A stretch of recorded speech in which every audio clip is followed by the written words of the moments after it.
এই পৃথিবীতে শ্রেষ্ঠতম মানুষ কারা?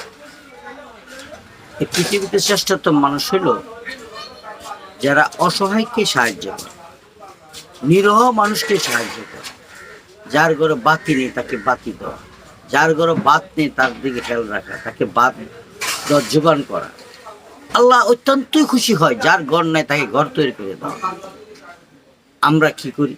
মসজিদে এয়ার কন্ডিশন ফিট করে দিচ্ছি, বরংস আমার এই পার্শ্ববর্তী বোন, আমার পার্শ্ববর্তী ভাইয়ের ঘর বাত নেই, 3 অক্টর মধ্যে হয়তো খাইতে পারতেছে না, কষ্ট আহা করতেছে। তাদেরকে বাদ দিলে আল্লাহ রাব্বুল আলামিন তখন তার তরফ থেকে আল্লাহ কয়, হাই রে আমার অনেক দিনের খিদা আমার পেট পড়েছে, আল্লাহ খেয়েছে। তোমার মসজিদও এয়ার কন্ডিশন লাগাইছ, এসি লাগাইছো, এটা বলে না আমার শান্তি পেয়েছে। যারা আমানতকারী তাদেরকে আল্লাহ ভালোবাসে, তারা সৎ মানুষ। যারা অসৎ কাজ করে তারা সৎ মানুষ। তুমি মনে করেছো তোমার টাকা আছে, তুমি হজ করতে গিয়েছো, হজ করেছো, মসজিদ তৈরি করে দিয়েছো, তুমি মনে মনে দোস্ত আমি অনেক বড় মানুষ। না, অরিজিনাল মানুষটা হলো যারা অন্তরটাকে পরিষ্কার, তার সে অন্তরে সবসময় মনে চায় মানুষকে সাহায্য করতে, এবং যতটুকু আছে যতটুকু পারে অতটুকু সাহায্য করে, হেল্প করে, হারাইলে শ্রেষ্ঠতম মানুষ। আল্লাহ কি চেয়ে আগে আগে এটা আমরা জানতে হবে। আপনি প্রয়োজনীয় জিনিস কখনোই অপ্রয়োজনীয় লাগাইতে পারবেন না। প্রয়োজন হলো আল্লাহ পাক রব্বুল আলামিন আপনাকে টাকা দিয়েছে, আপনি যদি হাসরের মাঠে বা হাসরের বিচারে যদি শ্রেষ্ঠতম হতে চান, তাহলে যার ঘরে বাত নেই তাকে বাত জোগাড় করে দেন।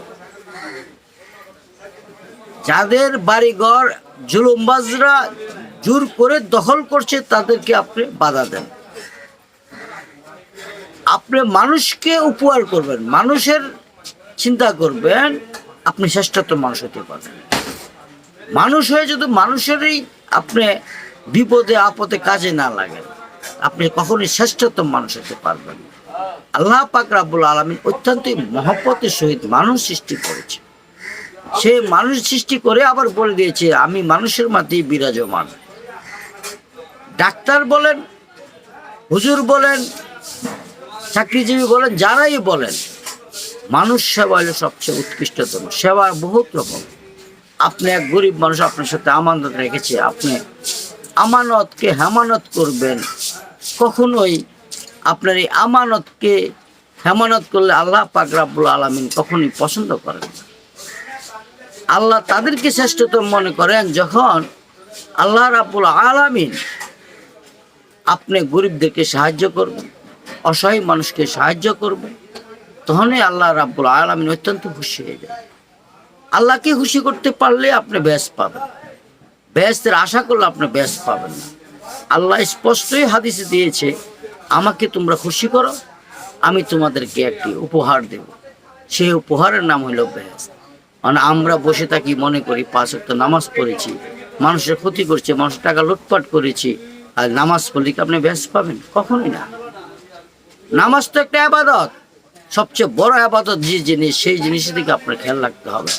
বলতে হবে এই আমাদের ইবাদত শুধু নামাজ নয়, অসহায়কে মানুষকে সাহায্য করা, অসহায় মানুষকে সবসময় পাশে থাকা, এটি শ্রেষ্ঠতম মানুষ। সবাই ভালো থাকবে।